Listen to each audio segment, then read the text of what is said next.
Amém. Graça e paz, igreja. Convido a igreja a abrir a palavra do Senhor em Mateus capítulo 23. Mateus 23, versículo 13.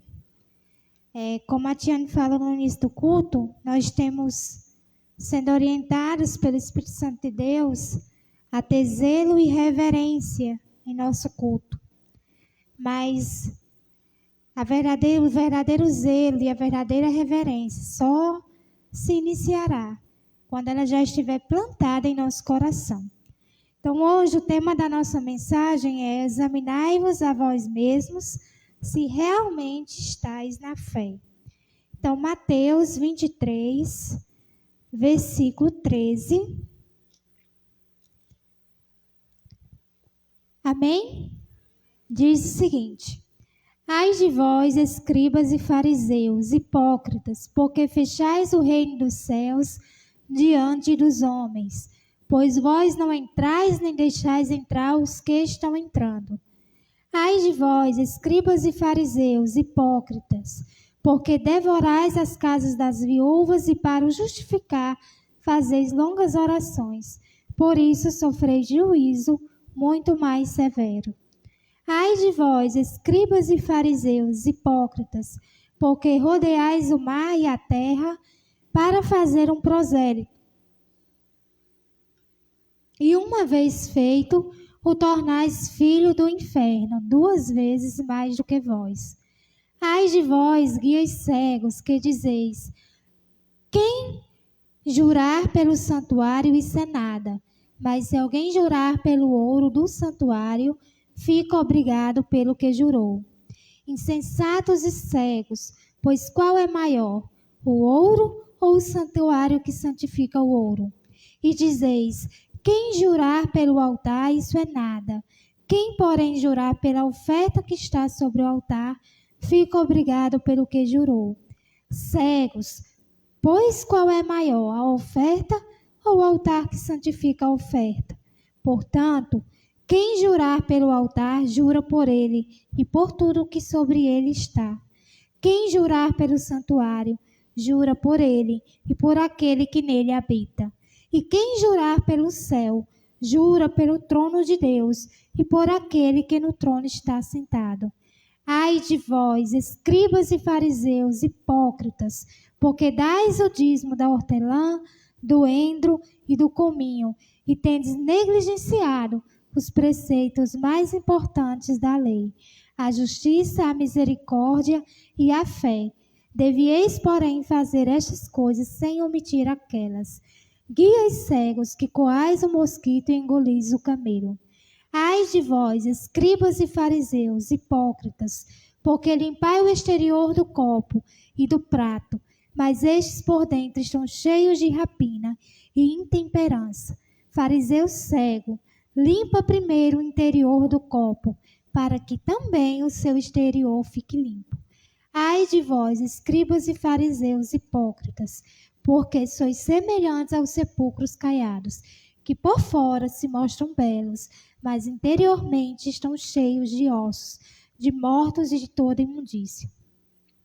Assim também vós, exteriormente, pareceis justos aos homens, mas por dentro está cheio de hipocrisia e de iniquidade.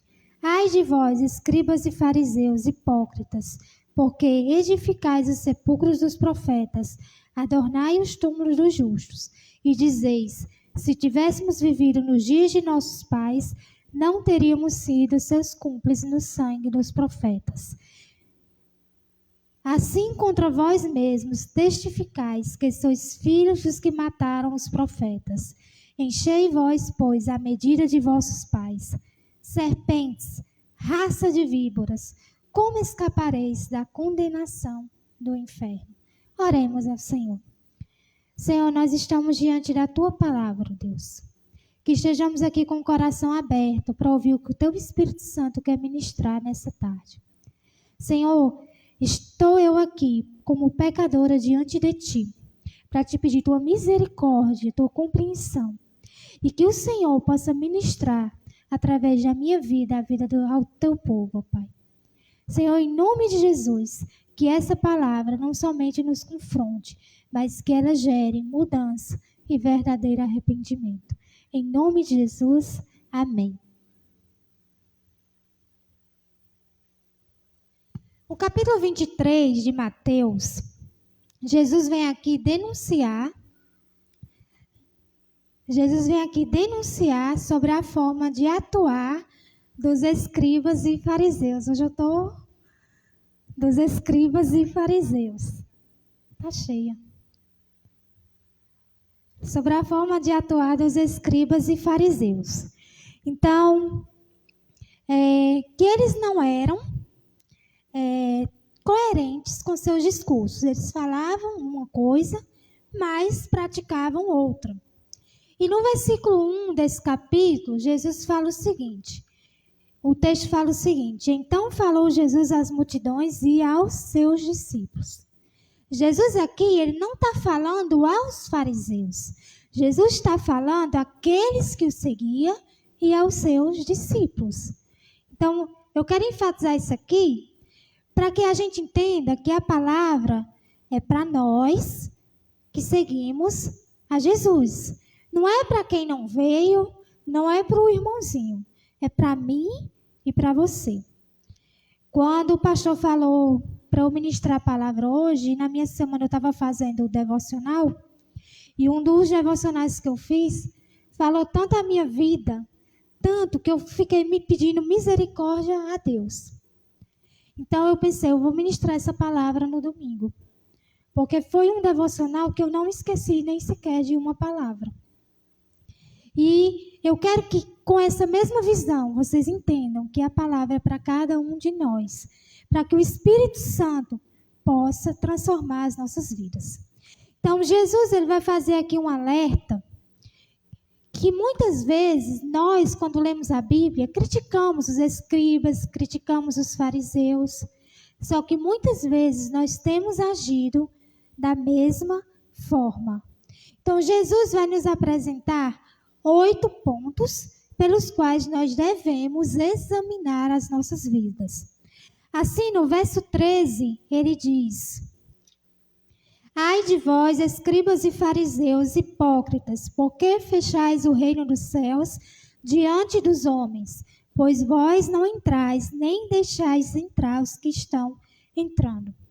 Os escribas e fariseus aqui são acusados de fechar as portas do reino dos céus para as pessoas, porque eles não têm ensinado o caminho correto da salvação. Para os escribas e fariseus, uma pessoa só era salva se a pessoa seguisse algumas regras, algumas tradições. O caminho da salvação para eles não era Jesus. O caminho da salvação era seguir os ritos e as tradições. Seguir ritos e tradições era mais importante do que um relacionamento genuíno com Deus. É basicamente quando a gente critica um irmão, quando ministra ou quando vai trabalhar ou vai ministrar alguma coisa aqui no culto e esse irmão faz de forma diferente da que a gente está habituado. Ou quando a administração da ceia, a gente critica quando a administração é feita de uma forma diferente da que a gente está habituado. Nós estamos tão apegados aos hábitos e aos ritos que a gente esquece que a nossa salvação vem por Cristo. E que as pessoas, cada um vai trabalhar no reino de Deus de uma forma diferente da nossa. E isso não significa que essa pessoa seja menos cristã ou mais cristã. Significa que o Senhor Jesus atua em nossa vida respeitando cada um de nós com nossas individualidades, mas ainda assim eles nos usam. O verso 14 vai dizer: ai de vós, escribas e fariseus hipócritas, porque devorais as casas da viúva e para o justificar fazeis longas orações, por isso sofrereis juízos muito mais severos. Jesus aqui está nos alertando contra a ganância de buscarmos o lucro desonesto, de enganar o outro, de enganar o fraco. E atenção, irmãos, isso não se trata só de dinheiro. Muitas vezes enganamos as pessoas quando a gente se aproxima deles, porque eles vão nos dar uma vantagem. E quando essa vantagem cessa, a gente simplesmente dá as costas. Muitas vezes nós enganamos o outro quando a gente, de forma irresponsável, brinca com o sentimento alheio. Então, Jesus nos alerta contra a ganância, contra enganar o fraco. E atente o seu coração, se você não está enganando o mais fraco, porque você se acha mais esperto, mais inteligente. Atente em suas relações, se você não está sendo amigo de alguém, só porque esse alguém pode te trazer algo, pode te trazer lucro. Verso 15. Ai de vós, escribas e fariseus hipócritas, porque rodeais o mar e a terra, para fazer um prosélito, e uma vez feito, tornais filho do inferno 2 vezes mais do que vós. Aqui Jesus está alertando contra aqueles que fazem de tudo para converter uma alma a Jesus. Não. Convertem a alma a si mesmo, para que aquela pessoa torne seu discípulo, torne-se alguém que vai obedecer fielmente. Aquela pessoa que evangeliza alguém, mas que o evangelho está longe desse evangelismo. Amados, quando a gente sai para evangelizar, não é para que as pessoas se comportem da forma como a gente quer, ou da forma como nós esperamos, como nós consideramos que é a forma correta. Quando a gente evangeliza alguém, não é para que a pessoa venha para a nossa igreja, mas para que essa pessoa receba a salvação em Cristo Jesus. E o Espírito Santo a conduza em santidade. O verso 16 diz: ai de vós, guias cegos, que dizeis, quem jurar pelo santuário, isso é nada. Mas se alguém jurar pelo ouro do santuário, fica obrigado pelo que jurou. Analisem, irmãos, se vocês não estão mais preocupados com as práticas externas do que com o verdadeiro significado das Escrituras. Se vocês não estão cegos, presos aos rituais, presos às coisas que não vão nos levar à salvação e sem qualquer conexão com Deus. Essa é uma análise que eu sempre procuro fazer na minha vida, porque quando a gente cresce no Evangelho, a gente tende a achar que uma pessoa só é cristã se ela se comportar de uma determinada forma dentro da igreja, se ela fizer determinada coisa. E muitas vezes a gente tende a confundir o Evangelho com trazendo fardos a mais às pessoas que a palavra de Deus não nos traz. Por exemplo, achar que o pastor só pode pregar de terno e gravata. Há muitas pessoas assim. Achar que a irmã só pode vir dirigir um culto de saia. Não que as irmãs não precisem estar atentas às vestimentas, tá? A gente precisa estar atento às vestimentas, sim. Mas um coração rendido ao Senhor sabe que independente da forma como o outro está vestido, se é de terno, se é de gravata, se é de calça, se é de saia, essa pessoa também está cultuando e adorando ao Senhor. Então, nós precisamos nos atentar se o nosso coração está de fato rendido ao Senhor ou à igreja. Eu amo mais a Jesus ou eu amo mais a igreja? Não estou pregando aqui contra a igreja. Um verdadeiro salvo deseja estar na igreja. Mas um verdadeiro salvo ama a Jesus. Não ama tradições, não ama rituais, não ama coisas que muitas vezes afastam as pessoas do caminho do Senhor. O verso 23 diz: ai de vós, escribas e fariseus hipócritas, porque dais o dízimo da hortelã, do endro e do cominho, e tendes negligenciado os preceitos mais importantes da lei, a justiça, a misericórdia e a fé. Devieis, porém, fazer estas coisas sem omitir aquela. Analise, irmão, se o dízimo que você dá, se a oferta que você dá como uma forma de adoração, ou para que as pessoas da igreja vejam o valor que você está dando. Analisem se o dízimo que você dá porque você é um dizimista fiel, porque você entende a importância de ser dizimista, porque você dá como realmente forma de adoração, ou porque você quer que o pastor lhe coloque aí no lugar favorável. Analise se você tem dado dízimo, mas você tem se negado a exercer justiça e misericórdia para com seu irmão. Analise se você tem posto a sua fé no seu dízimo, nas suas ações aparentemente perfeitas ou em Cristo. Em quem você tem posto a sua fé? Nas coisas que você faz ou em Cristo Jesus? Você tem posto a sua fé no serviço que você faz dentro da igreja, e é esse ponto que eu quero chegar, porque muitas vezes nós achamos que fazer o serviço na igreja é o sinal de que nós estamos salvos, e muitas vezes fazemos o serviço na igreja, estamos distante do Senhor, ou você tem posto a sua fé em Cristo Jesus? Os versos 25 e 27 diz: ai de vós, escribas e fariseus hipócritas, porque limpais o exterior do copo e do prato, mas estes por dentro estão cheios de rapina e intemperança.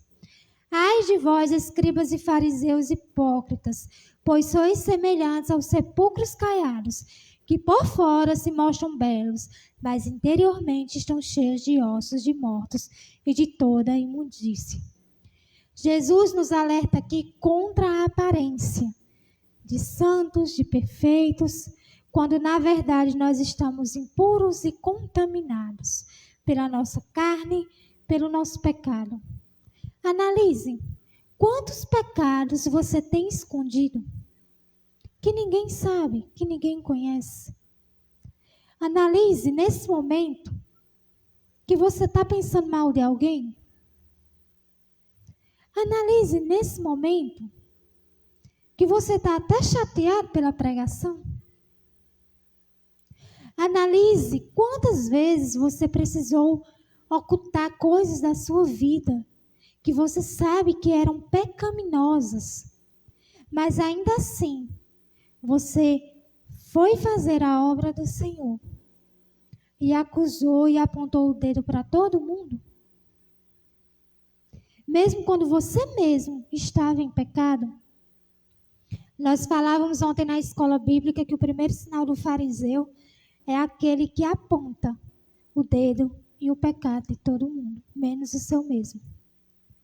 O verso 29, ele diz: ai de vós, escribas e fariseus hipócritas, porque edificais os sepulcros dos profetas, adornai os túmulos dos justos, e dizeis: se tivéssemos vivido nos dias de nossos pais, não teríamos sido seus cúmplices no sangue dos profetas.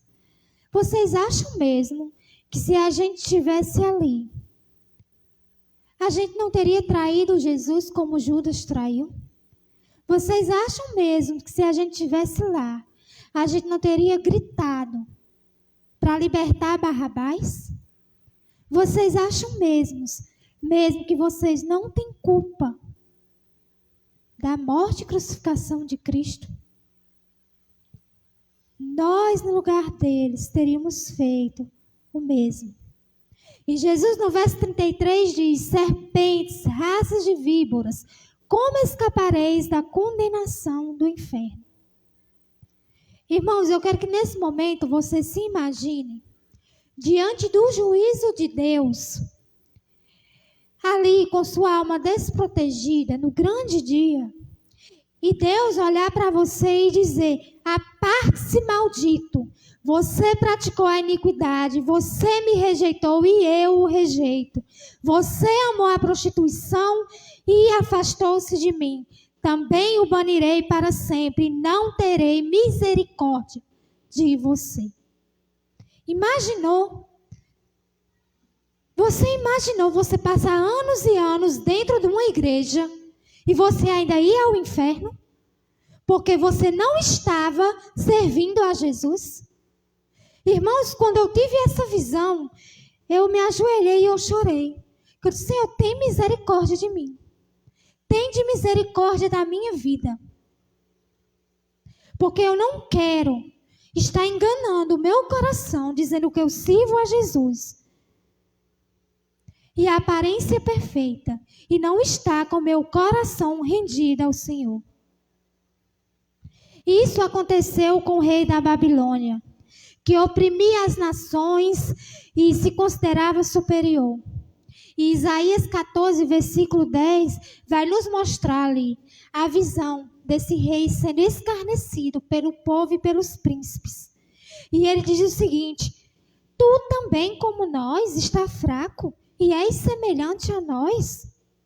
O mesmo, irmão, pode ocorrer comigo e pode ocorrer com você. Naquele dia nós vamos ser desmascarados. Naquele dia não vai haver mais a perfeição que a gente tanto luta em mostrar. Naquele dia, as nossas obras boas e as nossas obras más serão reveladas. Tomara Deus que, apesar das nossas obras más, o Senhor nos conduza ao céu para a eternidade. Mas se a gente continuar agindo como um fariseu, como um hipócrita, nós seremos conduzidos ao inferno. E sabe o que vai acontecer quando a gente chegar lá? As pessoas que a gente escarneceu vão olhar para a gente e vai dizer, aqui está aquele que pregava para mim o evangelho. Tu vai pregar no inferno? Eu amaldiçoei tanto ele e agora ele está aqui. Olha o hipócrita. Alguém vai olhar para a gente e vai dizer, aqui vem um cantor dos salmos que nunca faltava às reuniões e se gabava da sua vida eterna. Aqui está ele no inferno como nós. Irmãos, pensem sobre o caminho que vocês estão tomando. Pensem se o caminho que vocês estão tomando é o caminho da salvação ou é o caminho para o inferno. A gente, quando falei isso ontem na escola bíblica, quando a gente lê a Bíblia, a gente tende a ler as partes que nos beneficiam. E eu nunca tinha pensado, vou ser sincera, sobre o caminho para o inferno. A gente lê a passagem do caminho estreito, do caminho largo, mas a gente nunca pensa profundamente sobre isso. E muitas vezes nós estamos no caminho do inferno. É por isso que Paulo, em 2 Coríntios 13, 5 diz, examinai-vos a vós mesmos, se realmente estáis na fé. Provai-vos a vós mesmos, ou não reconheceis que Jesus Cristo está em vós, se não é que já estáis reprovado.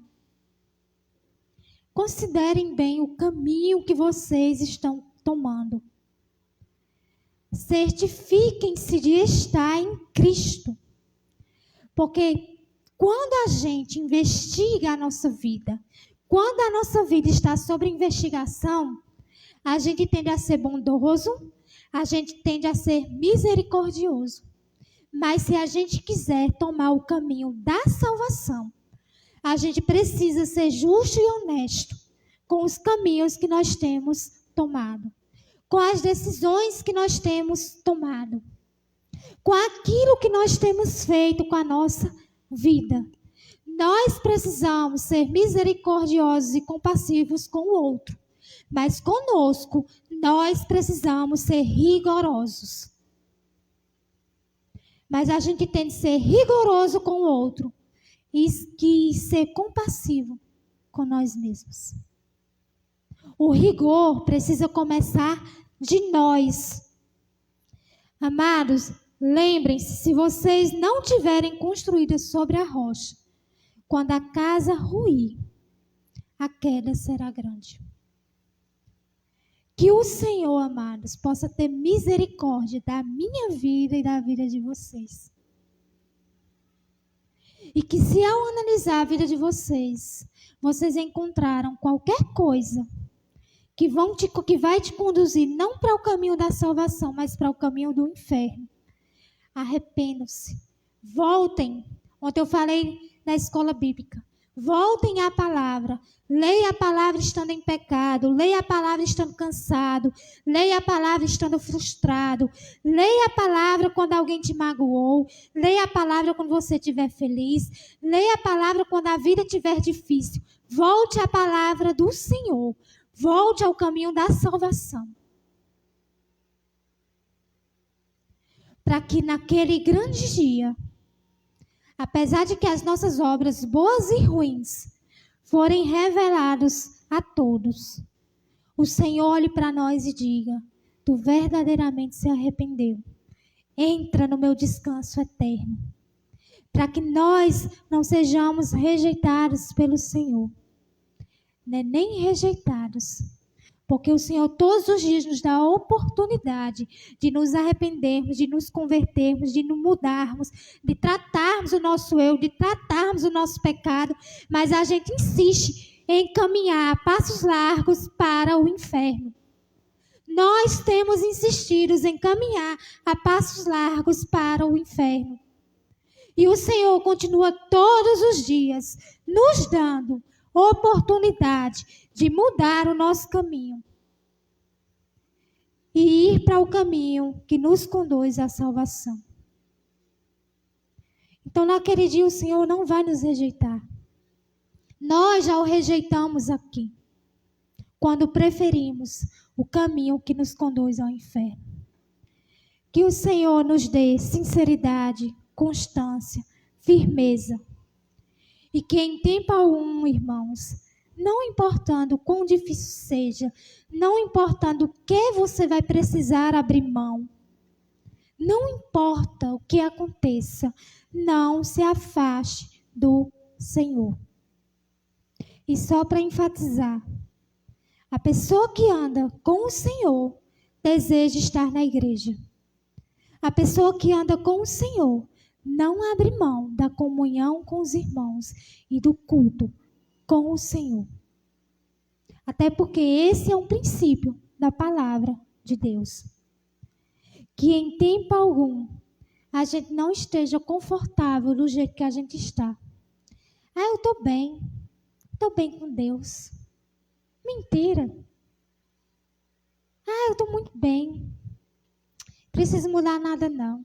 Suficiente. Mentira. Que a gente pregue para nós mesmos antes de pregar para os outros. Eu passei a semana pregando para mim essa palavra. E Deus sabe.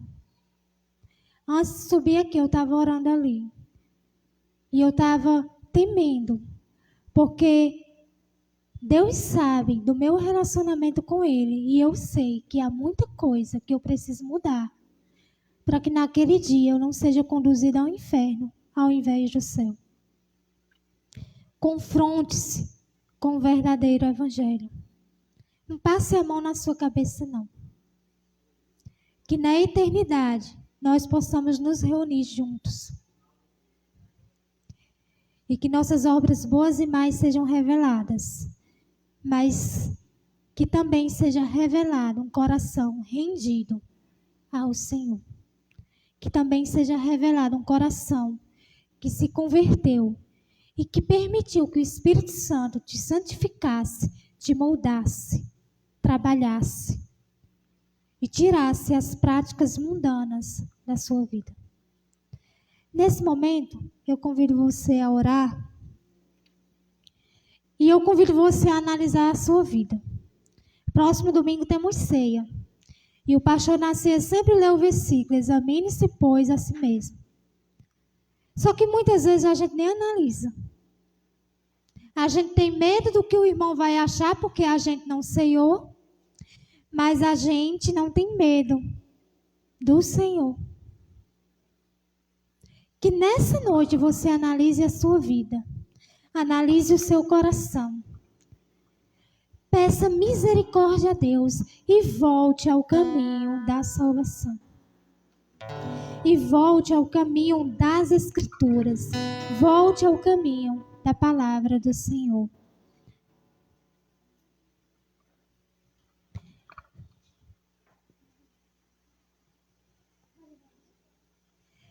Amém.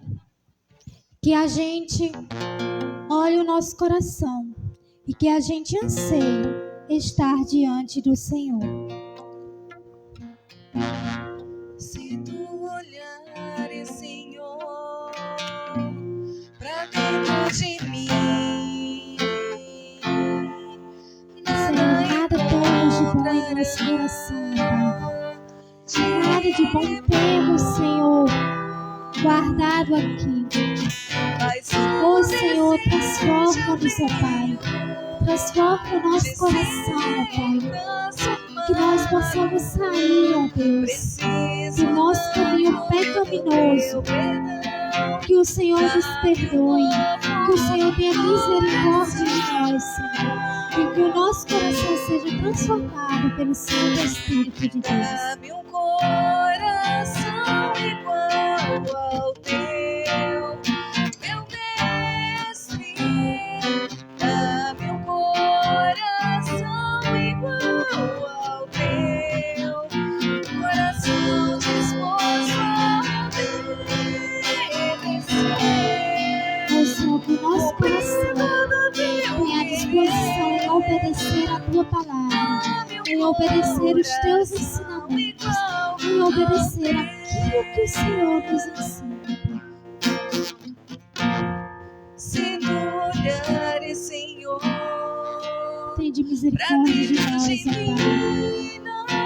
Somos pecado, somos falhos, Senhor.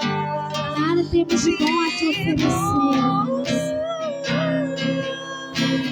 mas um desejo eu tenho Transforma-nos, de Senhor. ser transformado. E em nós haja um arrependimento genuíno, um arrependimento verdadeiro. Transforma o nosso coração. Dá-me um coração igual ao dá-me um coração igual ao teu. Ó Senhor, Tu nos sonda, Tu nos conhece, Tu esquadrinha o nosso caminho e o nosso coração. Deus, Tu sabes que muitos de nós estamos aqui sem de fato estarmos rendidos, com o coração entregues a Ti. Ó Senhor, ó Espírito Santo de Deus, nos convence, ó Pai, da justiça, do juízo, do nosso pecado e produz em nós o arrependimento verdadeiro e genuíno. Senhor, que apesar de conhecedores da palavra, ó Pai, nós nos tornemos praticantes verdadeiros daquilo que o Senhor tem nos ensinado, Deus. Oh, Senhor, tende misericórdia de nós, perdoa o nosso pecado, perdoa as nossas transgressões e que a partir de hoje, Pai, a gente nunca mais siga pelo caminho do inferno, mas que a partir de hoje, Teu Espírito Santo nos conduza pelo caminho eterno, pelo caminho da salvação. Transforma, Senhor, o nosso coração, nos molda, ó Pai, em conformidade ao que Jesus nos ensinou. Senhor, que antes de julgar o meu irmão eu ame, que antes de criticar a minha irmã eu a ame, que antes, Senhor, de denunciar o outro, eu examine a minha vida e eu recaio em Teus pés, pedindo misericórdia pelo miserável pecador que eu sou. Senhor, tende misericórdia de nós. Nos conduz à salvação, ó Pai. Nos conduz à verdade do Teu Evangelho. E que naquele grande dia nós possamos glorificar o Teu santo nome, porque foi por Ti, por meio de Ti, que a salvação chegou até nós. Não pelas nossas obras, não por aquilo que fazemos, não pela nossa perfeição, não pela nossa santidade, mas por Jesus Cristo, que cumpriu a obra redentora em nossas vidas. Conduz-nos, ó Pai, à salvação. Que a gente retorne ao caminho da palavra, que a gente retorne ao caminho das Escrituras, e que assim como louvamos, tenhamos o coração transformado por Deus. Em nome de Jesus. Amém. Amém. Quero convidar o pastor para dar a bênção final.